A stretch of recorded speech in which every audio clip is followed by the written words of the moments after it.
ನಮ್ಮ ಜೊತೆಯಲ್ಲಿದ್ದಾರೆ. ಆತ್ಮೀಯರೇ, ಕರ್ನಾಟಕ ರಾಜ್ಯದಲ್ಲಿ ಭಾಳ ದೊಡ್ಡ ಪ್ರಮಾಣದ ಬರಗಾಲ ಆವರಿಸ್ತಾ ಇದೆ.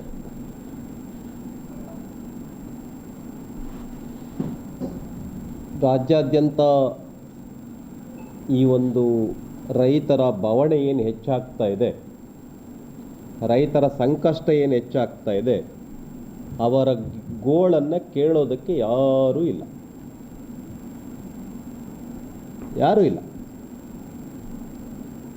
ರೈತರ ಸಮಸ್ಯೆಗಿಂತ ನಮ್ಮ ರಾಜ್ಯದಲ್ಲಿ ಅದೇನೋ ಒಂದು ರಿಜಿಸ್ಟ್ರೇಷನ್ನೇ ಬಹಳ ದೊಡ್ಡ ಸಮಸ್ಯೆ ಆಗ್ಬಿಟ್ಟಿದೆ. ರೈತರ ಸಮಸ್ಯೆಗಿಂತ ಗೋಳು ಹೊಯ್ಕೊಳ್ತಾ ಇದ್ದಾರೆ ರೈತರು. ಅದ್ಯಾರಿಗೂ ಕೂಡ ಸರ್ಕಾರಕ್ಕೆ ದೊಡ್ಡ ಸಮಸ್ಯೆ ಆಗಿನೇ ಕಾಣಿಸ್ತಾ ಇಲ್ಲ. ರಿಜಿಸ್ಟ್ರೇಷನ್ನೇ ಭಾಳ ದೊಡ್ಡ ಸಮಸ್ಯೆ ಆಗಿಬಿಟ್ಟಿದೆ. ಇಡೀ ಸಮಾಜಕ್ಕೆ ಯಾರಿಗೋ ಸಮಸ್ಯೆ ಅನ್ನಿಸ್ತಾ ಇಲ್ಲ ಅದು ರಿಜಿಸ್ಟ್ರೇಷನ್. ಯಾರು ರಿಜಿಸ್ಟ್ರೇಷನ್ ನಿಮಗೆಲ್ರಿಗೂ ಕೂಡ ಗೊತ್ತಿದೆ. ನಿಮ್ಮ ಹೋಮ್ ಮಿನಿಸ್ಟ್ರೇ ಮಾತಾಡ್ತಾ ಇದ್ದಾರೆ. ನಿಮ್ಮ ಹೋಮ್ ಮಿನಿಸ್ಟ್ರಿಗೆ ಭಾಳ ದೊಡ್ಡ ನಂಬರ್ 1 ಪ್ರಾಬ್ಲಮ್ ದೇಶದಲ್ಲಿ. ಅಂಥ ದೊಡ್ಡ ಸಮಸ್ಯೆ ಆಗಿಬಿಟ್ಟಿದೆ. ಈ ರೈತರ ಸಮಸ್ಯೆ ಅವ್ರಿಗೆ ಕಣ್ಣಿಗೆ ಕಾಣಿಸ್ತಾ ಇಲ್ಲ. ಲಾ ಆ್ಯಂಡ್ ಆರ್ಡರ್ ಅಂತಕ್ಕಂಥದ್ದು ಕುಸಿದೋಗ್ಬಿಟ್ಟಿದೆ, ಅವ್ರಿಗೆ ಕಣ್ಣಿಗೆ ಕಾಣಿಸ್ತಾ ಇಲ್ಲ. ಸುಮಾರು 140ಕ್ಕಿಂತ ಹೆಚ್ಚು ತಾಲೂಕುಗಳಲ್ಲಿ ಕುಡಿಯೋ ನೀರಿನ ಸಮಸ್ಯೆ ಕಾಡ್ತಾ ಇದೆ. ಈಗ 140ಕ್ಕಿಂತ ಹೆಚ್ಚು. ನಾನು ಪತ್ರಿಕೆಗಳಲ್ಲಿ ಬಂದಿರತಕ್ಕಂಥ ವರದಿಯನ್ನೇ ಆಧರಿಸಿ ಹೇಳ್ತಾ ಇದ್ದೀನಿ. ಸುಮಾರು 14 ಡ್ಯಾಮ್ಗಳಲ್ಲಿ ನೀರು ಖಾಲಿ ಆಗ್ತಾ ಇದೆ. 14 ಡ್ಯಾಮ್ಗಳಲ್ಲಿ ಕುಡಿಯೋ ನೀರು, ಪಶು ಪಕ್ಷಿ ಪ್ರಾಣಿಗಳಿಗೆ ಕುಡಿಯೋ ನೀರು, ಬೆಳೆಗಳು ಬಿತ್ತನೆ ಮಾಡಿಲ್ಲ, ಮೋರ್ ದೆನ್ 50%. ಇದ್ಯಾವುದು ಕೂಡ ಈ ಸರ್ಕಾರಕ್ಕೆ ಸಮಸ್ಯೆಯಾಗಿ ಕಾಣ್ತಾ ಇಲ್ಲ. ರಿಜಿಸ್ಟ್ರೇಷನ್ನೇ ಸಮಸ್ಯೆ ಆಗಿಬಿಟ್ಟಿದೆ. ಆದ್ದರಿಂದ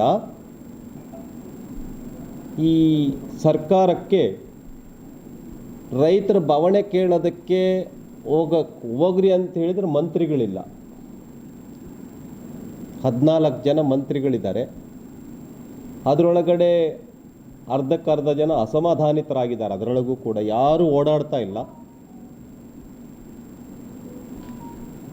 ಮುಖ್ಯಮಂತ್ರಿಗಳು ಒಂದು ರೀತಿ ಇದು ವಾಸ್ತು ಸರ್ಕಾರ. ಈ ಸರ್ಕಾರ ವಾಸ್ತು ಸರ್ಕಾರ. ಇದು ಏನೇ ಕಾರ್ಯಕ್ರಮಗಳು ಮಾಡಬೇಕು ಅಂತ ಹೇಳಿದ್ರು ವಾಸ್ತು ಅಡ್ಡ ಬರುತ್ತೆ. ಹಾಗಾಗಿ ನಾನು ಕೂಡಲೇ ಆಗ್ರಹಪಡಿಸ್ತೇನೆ, ಕರ್ನಾಟಕ ರಾಜ್ಯವನ್ನು ಬರಗಾಲ ರಾಜ್ಯ ಅಂತೇಳಿ ಅನೌನ್ಸ್ಮೆಂಟ್ ಮಾಡಬೇಕು. ರೈತರಿಗೆ ಪರಿಹಾರವನ್ನು ಕೊಡೋದಕ್ಕೋಸ್ಕರವಾಗಿ ಸರ್ಕಾರ ಕೂಡಲೇ ಸರ್ವಪಕ್ಷದ ಸಭೆಯನ್ನು ಕರಿಬೇಕು, ಅಧಿಕಾರಿಗಳ ಸಭೆಯನ್ನು ಕರಿಬೇಕು, ಸ್ಟೇಟಸ್ ರಿಪೋರ್ಟನ್ನು ತೆಗೆದುಕೊಳ್ಬೇಕು. ಯಾವ್ಯಾವ ಜಿಲ್ಲೆಗಳಲ್ಲಿ ಕುಡಿಯೋ ನೀರಿನ ಸಮಸ್ಯೆ ಇದೆ, ಯಾವ್ಯಾವ ಜಿಲ್ಲೆಗಳಲ್ಲಿ ಬಿತ್ತನೆ ಆಗಿಲ್ಲ, ಯಾವ ಜಿಲ್ಲೆಗಳಲ್ಲಿ ಎಲೆಕ್ಟ್ರಿಸಿಟಿ ಪ್ರಾಬ್ಲಮ್ ಆಗಿದೆ. ಎಲೆಕ್ಟ್ರಿಸಿಟಿ ಪ್ರಾಬ್ಲಮನ್ನು ಕೂಡ ಭಾಳ ದೊಡ್ಡ ಪ್ರಮಾಣದಲ್ಲಿ ಬಿಗಡಾಯಿಸುತ್ತೀಗ. ಡ್ಯಾಮಲ್ಲಿ ನೀರಿಲ್ಲ. ಹಾಗಾಗಿ ಕರ್ನಾಟಕ ರಾಜ್ಯದ ಬರದ ಪರಿಸ್ಥಿತಿಯ ಪ್ರಸಕ್ತ ಪರಿಸ್ಥಿತಿಯನ್ನು ಅವಲೋಕನ ಮಾಡೋದಕ್ಕೆ, ಸಮಸ್ಯೆಗಳನ್ನು ತಿಳ್ಕೊಳ್ಳೋದಕ್ಕೆ ತುರ್ತು ಸಭೆಯನ್ನು ಕರಿಬೇಕು ಅಂಥೇಳಿ ನಾನು ಈ ಸಂದರ್ಭದಲ್ಲಿ ಆಗ್ರಹ ಪಡಿಸ್ತಾ ಇದ್ದೇನೆ. ಹಾಗಾಗಿ ನಾವು ಹುಡುಕಿ ಕೊಡಿ ಅಂತ ಅಭಿಯಾನ ಮಾಡಬೇಕಾಗತ್ತೆ. ಇಲ್ಲಿ ಅವ್ರನ್ನ ಕೈಕೊಳ ಹಾಕಿದಂಥ ಕ್ರಿಮಿನಲ್ಲು ತಪ್ಪಿಸ್ಕೊಂಡು ಹೋಗ್ತಾರೆ. ಯಾರ್ಯಾರ ಮೇಲೂ ಕೇಸ್ ಹಾಕ್ಸಿದ್ರಿ, ಆ ಕೇಸುಗಳನ್ನ ತೆಗೆಸಾಕ್ತಿರ್ತೀರ. ನೀವು ಗುಲ್ಬರ್ಗ ಜಿಲ್ಲೆಯ ಉಸ್ತುವಾರಿಯನ್ನು ಬೆಂಗಳೂರು ಕೇಂದ್ರ ಆಗಿ ನಡೆಸ್ತಾ ಇದ್ದಾರಾ ಅವರು? ಗುಲ್ಬರ್ಗ ಜಿಲ್ಲೆ ಉಸ್ತುವಾರಿ ಕೇಂದ್ರ ಬೆಂಗಳೂರು. ಇದಾ ನಿಮ್ಮದು ಪಾಲಿಸಿ? ಏನು ಬೆಂಗಳೂರಿನ ಹತ್ತಿರ ನಿನ್ನೆ 7 ಜನ ಏನು ಗಣಿಗಾರಿಕೆಯಲ್ಲಿ ಬಂಡೆ ಕುಸಿತದಿಂದ ತೀರ್ಕೊಂಡಿದ್ದಾರೆ. ಅದರೊಳಗಡೆ ನಮ್ಮ ಯಾದಗಿರಿಯಿಂದ ಒಬ್ಬ ಕಾರ್ಮಿಕ ತೀರ್ಕೊಂಡಿದ್ದಾನೆ. ಹಾಗಾಗಿ ಆ ಕುಟುಂಬಕ್ಕೆ ಸರ್ಕಾರಿ ನೌಕರಿಯನ್ನು, ಅದು ಡಿ ದರ್ಜೆನೇ ಇರಲಿ, ಕೂಡಲೇ ಸರ್ಕಾರಿ ನೌಕರಿಯನ್ನು ಕೊಡಬೇಕು. ಯಾಕೆ ಅಂತೇಳಿದ್ರೆ ಕಾರ್ಮಿಕರ ಕುಟುಂಬ, ಅದು ಎಂಟೈರ್ ಕುಟುಂಬ ಅವನ ಮೇಲೆ ಡಿಪೆಂಡ್ ಆಗಿದೆ. ಆದ್ದರಿಂದ 25 ಲಕ್ಷ ರೂಪಾಯಿ ಪರಿಹಾರವನ್ನು ಕೊಡೋದಲ್ಲದೆ ಅವರ ಮನೆಗೆ ಸರ್ಕಾರಿ ನೌಕರಿಯನ್ನು ಕೊಡಬೇಕು ಅಂಥೇಳಿ ನಾನು ಈ ಸಂದರ್ಭದಲ್ಲಿ ಆಗ್ರಹ ಪಡಿಸ್ತೇನೆ. ಮತ್ತು ಮಧ್ಯಪ್ರದೇಶದ 6 ಜನ ಏನು ತೀರ್ಕೊಂಡಿದ್ದಾರೆ, ಅವರು ಕರ್ನಾಟಕದಲ್ಲಿ ತೀರ್ಕೊಂಡಿರೋದು. Though they are from Madhya Pradesh, ಅವರು ಮಧ್ಯಪ್ರದೇಶದವ್ರು ಆಗಿದ್ದರೂ ಕೂಡ ತೀರ್ಕೊಂಡಿರೋದು ಕರ್ನಾಟಕ ರಾಜ್ಯದಲ್ಲಿ.